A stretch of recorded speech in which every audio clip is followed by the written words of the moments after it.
Reading from Seth-Dreams and Projections of Consciousness by Jane Roberts. Part 2 for Chapter 19, Out-of-Body Experiences from the Dream State. Okay, so hallucinations during projections from Excerpt 262. Seth says, I want to give you some idea of the conditions you may expect to meet in any successful projections, so that you will be prepared to some extent. For simplicity's sake, we will call the body forms discussed in our last session forms 1, 2, and 3. Form 1 will spring out of an ordinary dream state. In spontaneous projections, you may become conscious in Form 1, project, return to the ordinary dream state, and from there project again several times. You can expect these particular projections to be difficult to interpret now, though you may find the experience intact in the middle of any given dream record. Your excursions with Form 1 will be within your own system, largely connected to the Earth, although past, present, and future may be involved. You may, for example, visit New York in the year 2000. Keeping in mind this was 1966. He goes on, the projections here are fairly short in duration, though exceptionally clear. You may encounter phantoms from your own subconscious, however, and they will seem exceedingly real. If you realize that you are projecting, you may simply order any unpleasant phantoms to disappear, and they will do so. You may banish a nightmare also, if you realize that it is a product of your own subconscious. If you treat it as reality, then you must deal with it as such until you realize its origin or return to the ordinary dream state. In Form 2, you will not, as a rule, encounter any subconscious phantoms. Ordinary dream elements will not be as frequent, nor will they intrude as much. A longer duration of projection is possible. The vividness is extraordinary. Here, you will begin to perceive quite clearly constructions that are not your own, where earlier these are but dimly glimpsed. A certain period of orientation will be necessary, simply because these other constructions may seem bewildering. Some will exist in your future. Some may have existed in your past, and some thought of, but never materialized. But the reality of all these constructions will be equally vivid, for they are indeed equally real. I will give you a simple example. You may find yourself in a room with certain people. Later, upon awakening, you realize that the people and setting belong to a particular sequence in a novel. You think then, this was no projection, but only a dream. It may, however, be a valid projection. The room and people exist, but not in a way that you endorse as reality. They exist in another dimension, but as a rule, you cannot perceive it. He's addressing Rob. Seth says, the paintings that you will paint exist now. It is possible for you to project yourself into one of your own future landscapes. This would not be an imaginative projection. This is what I'm trying to tell you. You may find yourself, for example, in the middle of a battle that was once planned in some general's mind, a battle that never materialized in physical reality. In such a case, incidentally, you were not a part of the battle and could not be harmed. However, you might be attracted enough to project yourself spontaneously into the body of one of the soldiers, in which case you could experience pain until your own fear pulled you back. As you learn control, such mistakes vanish. There are various situations you must learn to handle, attractions and repulsions which could pull you willy-nilly in any direction. Experience will teach you how to handle these. What is needed is a steady maintenance of identity under conditions which will be new as far as your conscious awareness is concerned. I cannot emphasize too strongly that projections into other dimensions do occur. Many such instances are often considered chaotic dreams because there is no way to check them against physical events since they did not occur in physical terms. It is possible for you to project to a future event in which you will be involved and, by an act that you make in the projection, alter the course that this future will take. Such an action would therefore appear to happen twice, once in your present and once in your future. But in the future, you would be the one whose course is altered from this traveling self from the past.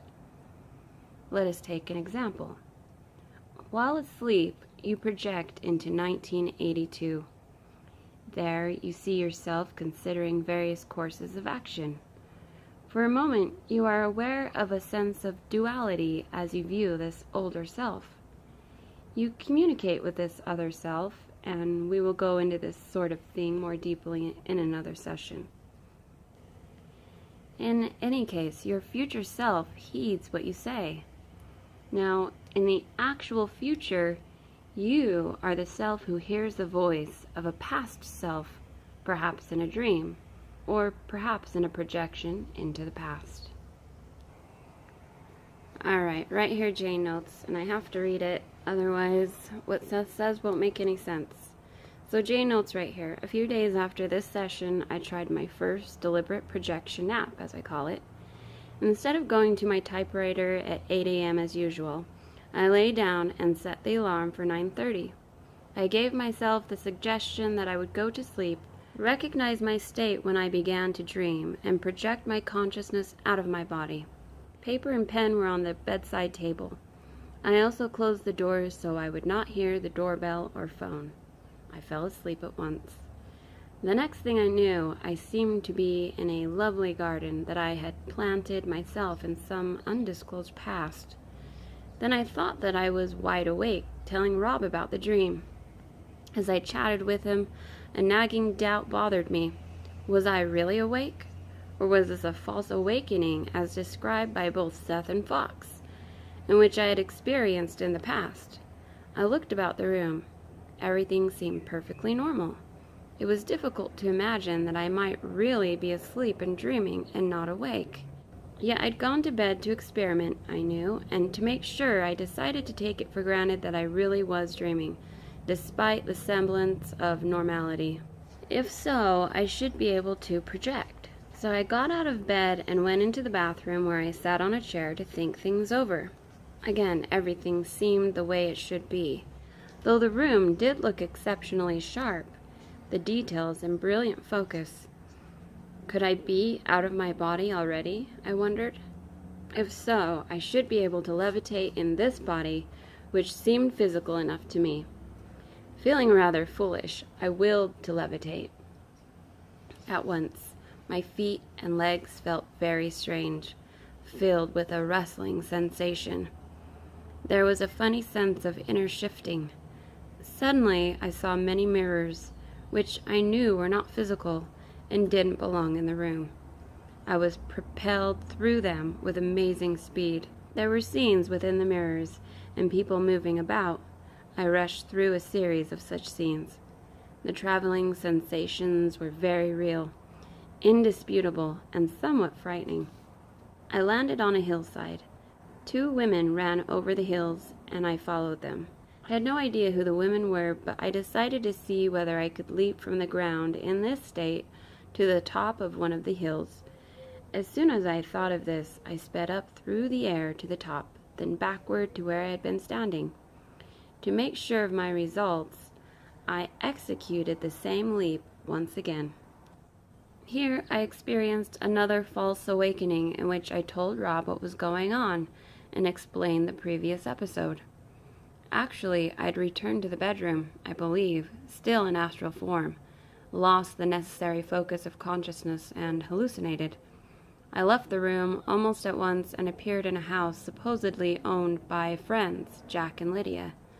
This was not their normal house in daily life, though, and I was aware of this. Here I stood talking to Rob again, quite forgetting that he was at work. As I spoke to him, I turned my head and saw another Rob, a perfect double, standing in a room directly across the corridor.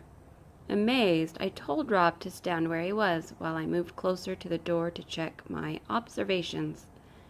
"Look, Rob, come here," I said, and Rob came to the doorway where he saw his own double clearly.